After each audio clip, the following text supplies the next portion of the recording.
Voici qu'elle suit l'agneau crucifié pour nous, la Vierge fidèle, victime pure, offrande immaculée.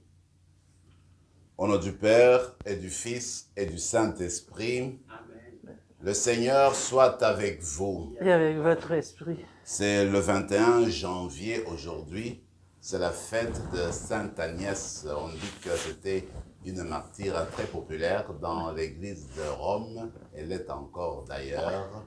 Alors elle a donné sa vie à 13 ans, donc dans l'adolescence. Peut-être que le Seigneur est en train de nous faire un clin d'œil pour dire qu'en fait il n'y a pas d'âge pour se donner à lui. Alors durant cette messe, on va se tourner vers lui avec ce que nous sommes, avec nos hauts et nos bas, on se tourne vers lui par l'intercession de Sainte Agnès, et bien que le Seigneur nous accueille. Aujourd'hui, nous voulons prier d'une manière spéciale pour notre sœur Marie-André, parce que d'ici là, elle va passer à l'hôpital pour sa chirurgie, mais on l'offre au Seigneur par l'intermédiaire de Sainte Agnès, afin que tout se passe bien, que le Seigneur puisse bénir, n'est-ce pas, le personnel médical, toutes les personnes qui vont l'encadrer, et qu'elle puisse revenir en bonne santé. N'allons pas oublier que nous continuons à prier pour l'unité des chrétiens. Alors avec toutes ces intentions, très simplement, humblement, mais avec beaucoup de foi, nous nous tournons vers le Père miséricordieux.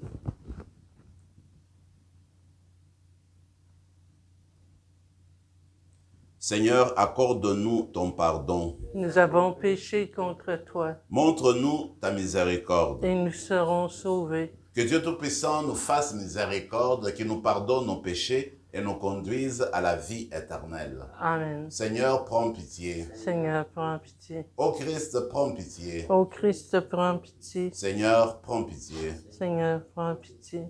Prions le Seigneur.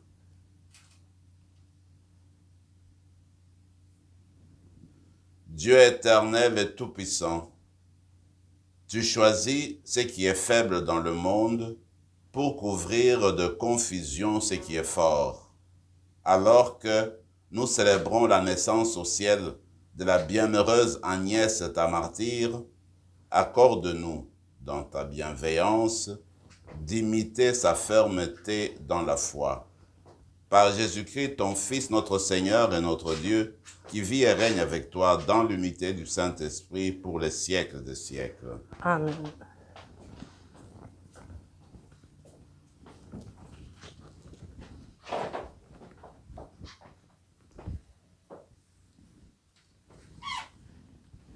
Lecture du premier livre de Samuel.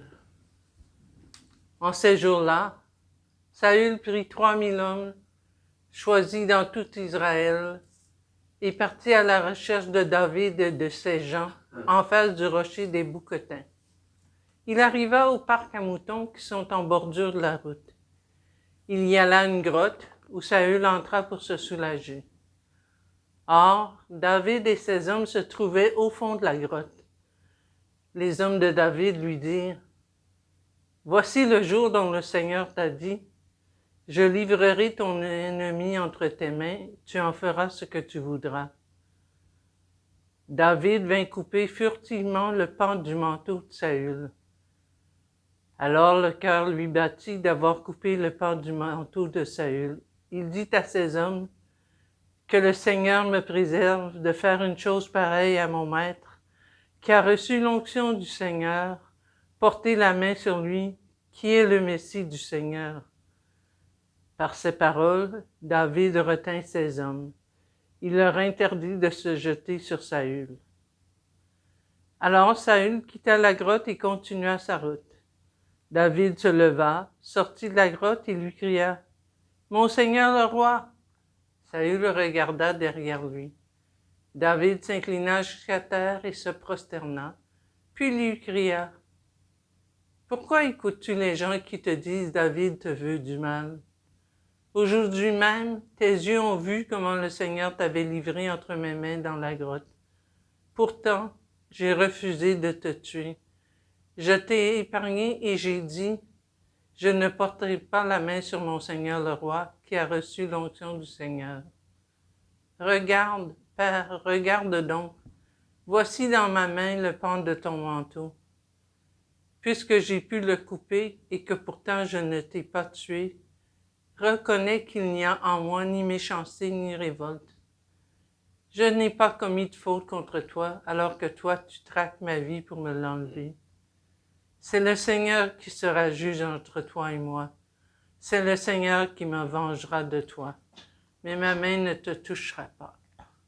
Comme dit le vieux proverbe, des méchants sort la méchanceté. C'est pourquoi ma main ne te touchera pas. Après qui donc le roi d'Israël s'est-il mis en campagne? Après qui cours-tu donc? Après un chien crevé, après une puce? Que le Seigneur soit notre arbitre, qu'il juge entre toi et moi, qu'il examine et défende ma cause, et qu'il me rende justice en me délivrant de ta main. Lorsque David eut fini de parler, Saül s'écria, « Est-ce bien ta voix que j'entends, mon fils David? » Et Saül se mit à crier et à pleurer.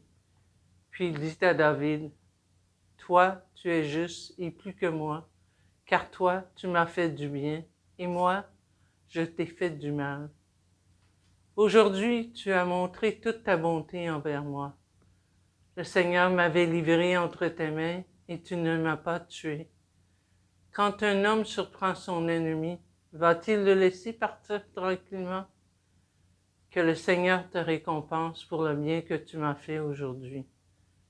Je sais maintenant que tu régneras certainement et que la royauté d'Israël tiendra bon en ta main. » Parole du Seigneur. Nous rendons grâce à Dieu. Pitié pour moi, mon Dieu, pitié pour moi. Pitié pour moi, mon Dieu, pitié pour moi. Pitié, mon Dieu, pitié pour moi. En toi je cherche un refuge à l'ombre de tes ailes, aussi longtemps que dure le malheur. Pitié pour moi, mon Dieu, pitié pour moi. Je crie vers Dieu le Très-Haut, vers Dieu qui fera tout pour moi. Du ciel qu'il m'envoie le salut, qu'il envoie son amour et sa vérité. Pitié pour moi, mon Dieu, pitié pour moi. Dieu, lève-toi sur les cieux, que ta gloire domine la terre. Ton amour est plus grand que les cieux, ta vérité plus haute que les nues. Pitié pour moi, mon Dieu, pitié pour moi.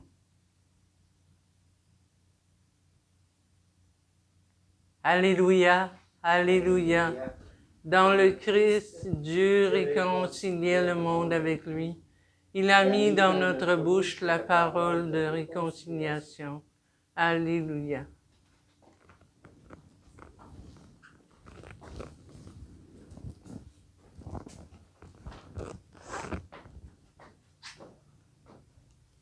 Le Seigneur soit avec vous. Et avec votre esprit. Évangile de Jésus-Christ selon saint Marc. En ce temps-là, Jésus gravit la montagne et il appela ceux qu'il voulait. Ils vinrent auprès de lui et il en institua 12 pour qu'ils soient avec lui et pour les envoyer proclamer la bonne nouvelle avec le pouvoir d'expulser les démons. Donc, il établit les 12. Pierre, c'est le nom qu'il donna à Simon. Jacques, fils de Zébédée, et Jean, le frère de Jacques. Il leur donna le nom de Boanerges, c'est-à-dire fils du tonnerre. André, Philippe, Barthélemy, Matthieu, Thomas, Jacques, fils d'Alphée, Thaddée, Simon les Zélotes et Judas Iscariote, celui-là même qui les livra. Acclamons la parole de Dieu. Louange à toi, Seigneur Jésus.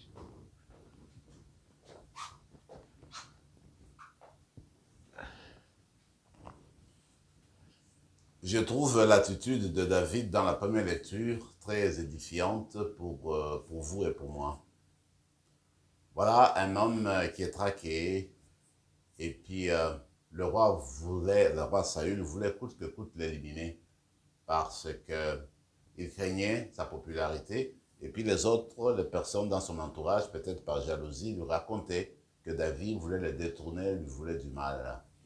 Alors lui, il fait tout avec son armée de 3000 personnes, dit le texte, il essaie de capturer David. Voilà que les choses font que lui-même se trouve devant David, seul. Et le roi David, à la place d'éliminer son ennemi, mais son cœur rempli de respect envers le Seigneur, qui a institué en fait Saül comme roi d'Israël. Saül qui est le Messie dans le sens qu'il a été oint par Dieu. Il se dit, je ne vais pas mettre la main sur l'élu du Seigneur. Moi, je trouve là une attitude très noble. Et d'ailleurs, Saul va s'en rendre compte quand il aura, après, n'est-ce pas, les effets, quand il aura le dialogue avec David. Moi, je me dis, en fait, cette attitude-là, c'est ce qu'il faudrait qu'on entretienne continuellement dans notre vie. Aimer des personnes, aimer les gens qui nous entourent à cause de Dieu. Reconnaître dans les personnes l'image de Dieu, la présence de Dieu dans chaque être humain, à partir des bébés, des enfants, même quand ils sont dans le ventre de leur mère. Donc, reconnaître la présence de Dieu dans toutes les personnes qui sont au-devant de nous. Souvent, je me dis moi-même, ça nous arrive comme être humain, dans nos relations, on peut peut-être sentir dans le cœur des sentiments négatifs envers une personne, on peut commencer à détester une personne, on peut vouloir une personne. Souvent, je me suis dit, mais la personne là que mon cœur essaie de détourner, de ne pas être avec lui, que mon cœur rejette, cette personne-là que mon cœur rejette, mais il faut savoir que Dieu l'aime à 100%. C'est continuellement cet effort que nous devons faire dans notre vie pour aimer les autres parce que Dieu a son empreinte dans chaque âme humaine. Moi, je pense que c'est l'exemple que nous donne David aujourd'hui. Moi, je dirais même qu'il ouvre la voie à ce que le Seigneur dira plus tard. Aimez vos ennemis. Faites du bien à ceux qui vous maudissent, à ceux qui vous veulent du mal. Et voilà, David fait du bien à son ennemi Saül. Je crois que c'est un bel exemple pour nourrir notre foi puis notre charité. L'évangile est très intéressant parce que le Seigneur, au début de son ministère, et voilà qu'il ressent le besoin de s'entourer des personnes avec qui il va rester. J'aime beaucoup le texte qui s'exprime. Voilà, le Seigneur gravit la montagne, comme dire, écoutez, il faut monter un peu plus haut, il faut être sur le lieu qui appartient à Dieu. Et là, il appelle ses disciples, parmi ses disciples, il va en choisir 12 pour qu'ils restent avec lui, dit le texte. Il les choisit pour qu'ils restent avec lui et les envoyer plus tard en mission, à annoncer la bonne nouvelle et chasser les démons. Le Seigneur choisit ses disciples, choisit les 12 pour qu'ils demeurent avec lui. Le Seigneur nous choisit pour que nous demeurions avec lui, pour que nous restions avec lui, pour que nous passions notre vie en communion avec lui, en contact avec lui, qu'on progresse dans notre vie en communion avec lui. Le Seigneur ne nous appelle pas pour vivre justement la séparation. Il nous appelle pour vivre la communion, pour être ensemble, pour continuer à marcher ensemble. Et même le choix des apôtres, eh bien, démontre le souci que le Seigneur portait sur toute l'humanité. Déjà, il avait son visage, notre visage en lui, alors il voulait envoyer les apôtres prêcher. Et cela, il le prévoyait durant tous les siècles à venir. Et voilà qu'aujourd'hui encore, nous entendons cette parole, et le Seigneur est au milieu de cette parole, c'est lui qui s'adresse à nous et nous invite à nous embarquer, à marcher derrière lui, à annoncer cette bonne nouvelle que Dieu aime chaque être humain, que Dieu nous a créés pour la vie, que Dieu nous a créés pour l'amour et nous invite au pardon, à la réconciliation. Puisque nous parlons des apôtres, eh bien, l'Église que le Christ a laissée parce qu'il a envoyé les apôtres est apostolique. Mais maintenant, dans ce concours, dans cet effort que les églises font pour se réconcilier, et puisque nous passons ce temps, cette semaine, à prier pour l'unité des chrétiens, voilà que la référence aux apôtres vient nous aider à approfondir notre foi. L'église du Christ est une église apostolique. D'ailleurs, toutes les communautés chrétiennes le reconnaissent. Qu'une des conditions pour vraiment rebâtir, reconstruire l'unité, il faut s'asseoir sur la fondation des apôtres, parce que ce sont eux que le Christ a envoyés pour annoncer la bonne nouvelle, pour construire l'Église, pour garder l'Église dans l'unité. Alors c'est un exemple que l'Écriture nous livre aujourd'hui pour continuer à raffermir notre foi et à marcher ensemble sur la voie de l'unité, sur la voie de la réconciliation, sur la voie d'accueil mutuel. Ça peut arriver même que sur cette voie-là de réconciliation, que nous soyons devenus des ennemis. Il y a eu des ennemis même parmi les différentes dénominations chrétiennes, mais aujourd'hui, avec l'exemple de David, avec le message de l'Évangile, le Seigneur nous invite à la réconciliation, au pardon même. Il faut arriver même à se pardonner sur ce chemin pour la reconstruction de l'unité, à s'accepter mutuellement, à reconnaître la place centrale du Christ qui a fondé, n'est-ce pas, son Église sur les apôtres. Alors, peut-être c'est une invitation que le Seigneur nous donne aujourd'hui de regarder vers les 12 et de lui demander sa grâce pour que notre effort d'unité puisse s'ancrer, s'enraciner sur la foi apostolique. Sainte Agnès nous permet de conclure cette célébration. Une jeune fille qui donne sa vie de son jeune âge, son adolescence. On dit qu'elle est morte à 13 ans. Elle a déclaré sa foi au Christ. Et elle a beaucoup été aimée dans l'église romaine. Il y a même une belle église qui est construite en son nom et qui existe encore aujourd'hui. Mais ce qu'il faudrait peut-être, c'est lui demander la grâce de nous donner entièrement au Seigneur. En tout ce que nous faisons au quotidien, d'être à la disposition du Seigneur, comme elle-même l'a fait durant sa vie. Et dans cette disposition du Seigneur, voilà, nous voulons nous présenter aussi dans ce sens-là avec notre sœur Marie-André, en mettant à la disposition du Seigneur pour que le Seigneur l'accueille, l'accompagne dans, n'est-ce pas, ce pas qu'elle va faire, ce voyage qu'elle va faire donc à l'hôpital. Alors que Sainte Agnès nous permette de nous tourner complètement au Seigneur et qu'en l'accueillant dans l'Eucharistie aujourd'hui, que cette Eucharistie fasse de nous des dons pour les autres. Amen.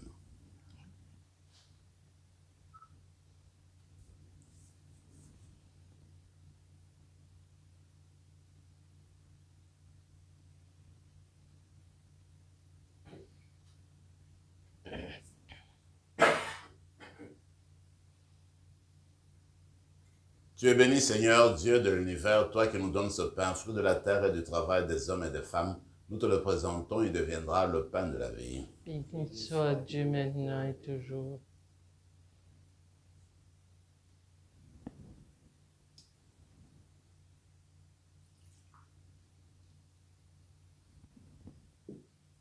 Comme c'est au sommet le vin pour le sacrement de l'Alliance, puisse notre union à la divinité de celui qui a pris dans son humanité. Tu es béni, Seigneur, Dieu de l'univers, toi qui nous donnes ce vin, fruit de la vigne et du travail des hommes et des femmes. Nous te le présentons, il deviendra le vin du royaume éternel. Béni soit Dieu maintenant et toujours. Humbles et pauvres, nous te supplions, Seigneur, accueille-nous, que notre sacrifice en ce jour trouve grâce devant toi. Pardonne-nous de nos fautes, Seigneur, purifie-nous de nos péchés. Prions ensemble, mes frères et mes sœurs, au moment d'offrir le sacrifice de toute l'Église. Pour la gloire de Dieu et le salut du monde. Seigneur, nous te présentons ces offrandes en célébrant Sainte Agnès. Accepte-les avec bienveillance. Nous t'en prions, comme tu as accueilli le combat de son martyr, par le Christ notre Seigneur. Amen. Le Seigneur soit avec vous. Et avec votre esprit, Élevons notre cœur. nous tournons vers le Seigneur. Rendons grâce au Seigneur notre Dieu. Cela est juste et bon. Vraiment, il est juste et bon, pour ta gloire et notre salut, de t'offrir notre action de grâce toujours et en tout lieu, Seigneur, Père très saint, Dieu éternel et tout-puissant. Nous reconnaissons un signe éclatant de ta grâce dans le martyre de Sainte Agnès de Rome. En répandant son propre sang comme le Christ, elle a glorifié son nom. C'est ta puissance qui se déploie dans la faiblesse, quand tu donnes à des êtres fragiles de te rendre témoignage par le Christ notre Seigneur. C'est pourquoi, avec les puissances des cieux, nous pouvons te bénir sur la terre et t'adorer sans fin en proclamant. Saint, Saint, Saint, le Seigneur, Dieu de l'univers, le ciel et la terre sont remplis de ta gloire. Hosanna au plus haut des cieux. Béni soit celui qui vient au nom du Seigneur. Hosanna au plus haut des cieux. Tu es vraiment saint, Dieu de l'univers, et il est juste que toute la création proclame ta louange, car c'est toi qui donnes la vie, c'est toi qui sanctifies toutes choses, par ton Fils Jésus-Christ notre Seigneur, avec la puissance de l'Esprit Saint. Et tu ne cesses de rassembler ton peuple, afin que, du levant au couchant du soleil, une offrande pure soit présentée à ton nom.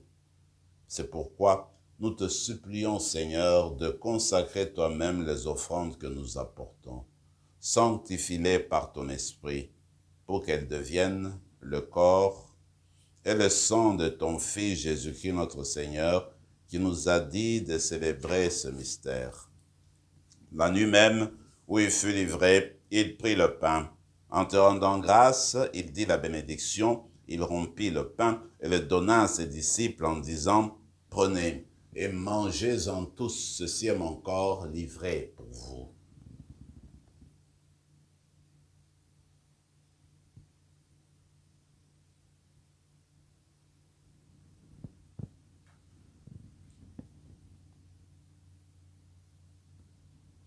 De même, après le repas, il prit la coupe. En te rendant grâce, il dit la bénédiction et donnant la coupe à ses disciples en disant, « Prenez et buvez-en tous, car ceci est la coupe de mon sang, le sang de l'alliance nouvelle et éternelle, qui sera versé pour vous et il sera livré pour vous et pour la multitude en rémission des péchés. Vous ferez cela en mémoire de moi. »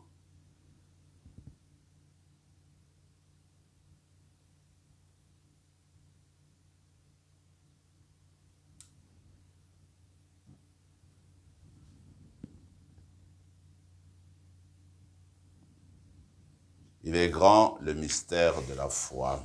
Nous proclamons ta mort, Seigneur Jésus, nous célébrons ta résurrection et nous attendons ta venue dans la gloire. En faisant ainsi mémoire de ton Fils, de sa passion qui nous sauve, de sa glorieuse résurrection et de son ascension dans le ciel, alors que nous attendons son dernier avènement, nous présentons cette offrande vivante et sainte pour te rendre grâce. Regarde, Seigneur, nous t'en prions, l'oblation de ton Église, et daigne y reconnaître ton Fils qui, selon ta volonté, s'est offert en sacrifice pour nous réconcilier avec toi. Quand nous serons nourris de son corps et de son sang et remplis de l'Esprit Saint, accorde-nous d'être un seul corps et un seul esprit dans le Christ. Que l'Esprit Saint fasse de nous une éternelle offrande à ta gloire, pour que nous obtenions un jour l'héritage promis avec tes élus, en premier lieu la bienheureuse Vierge Marie, Mère de Dieu, avec Saint Joseph son époux, les bienheureux apôtres, le glorieux martyr, Sainte Agnès, et tous les saints qui ne cessent d'intercéder auprès de toi et nous assurent de ton secours. Et maintenant, nous te supplions, Seigneur, par le sacrifice qui nous réconcilie avec toi, étends au monde entier le salut et la paix. Affermis ton Église en pèlerinage sur la terre, dans la foi et la charité. En union avec ton serviteur, notre pape François, notre évêque Marcel, l'ensemble des évêques, les prêtres, les diacres, et tout le peuple des rachetés. Écoute en ta bonté les prières de ta famille que tu as voulu rassembler devant toi. Dans ta miséricorde, ramène à toi, Père très aimant, tous tes enfants dispersés. Pour nos frères et sœurs de faim, et pour tous ceux et celles qui ont quitté ce monde et trouvent grâce devant toi, nous te prions.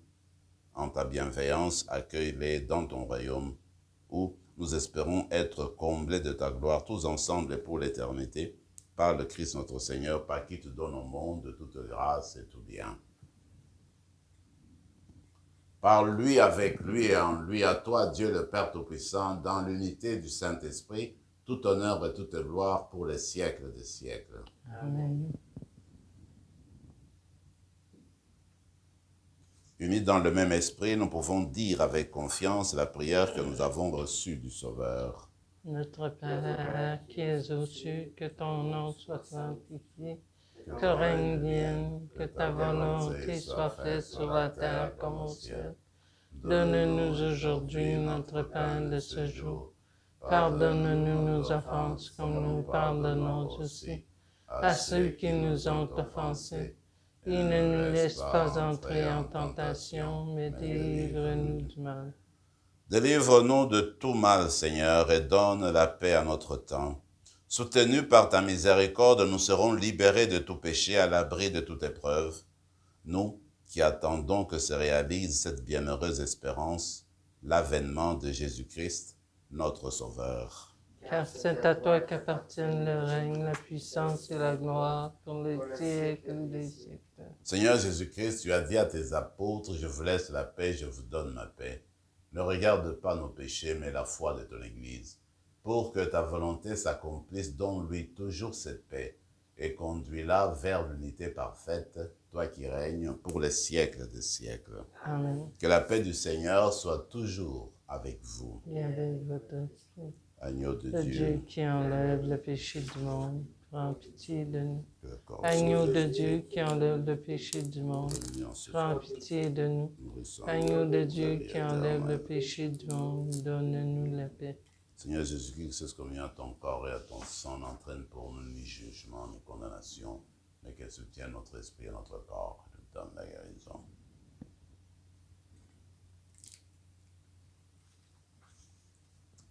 Voici l'agneau de Dieu, voici celui qui enlève les péchés du monde. Heureux les invités au repas des noces de l'agneau. Seigneur, je ne suis pas digne de te recevoir, mais dis seulement ta parole et je serai guéri. Que le corps et le sang du Christ nous gardent pour la vie éternelle. Amen.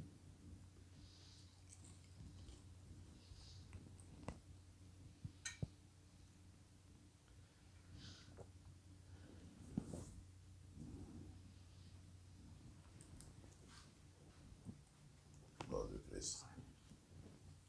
Le corps du Christ. Amen.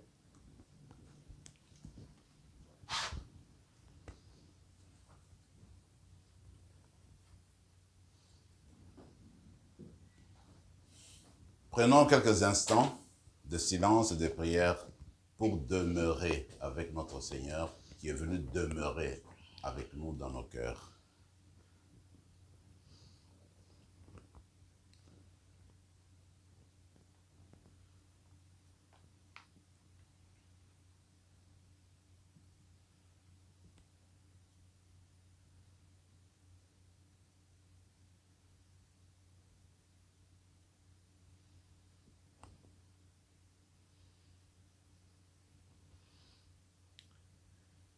L'agneau qui se tient au milieu du trône les conduira aux sources des eaux de la vie. Prions encore le Seigneur. Seigneur Dieu, tu as donné à Sainte Agnès d'être couronnée parmi les saints, au double titre de Vierge et de martyr. Par la force de ces sacrements, rends-nous forts pour surmonter le mal et obtenir ainsi la gloire du ciel. Par le Christ, notre Seigneur. Amen. Le Seigneur soit avec vous. Et avec votre Et que Dieu Tout-Puissant vous bénisse, le Père, le Fils et le Saint-Esprit. Amen. Allez dans la paix du Christ. Rendons grâce à Dieu.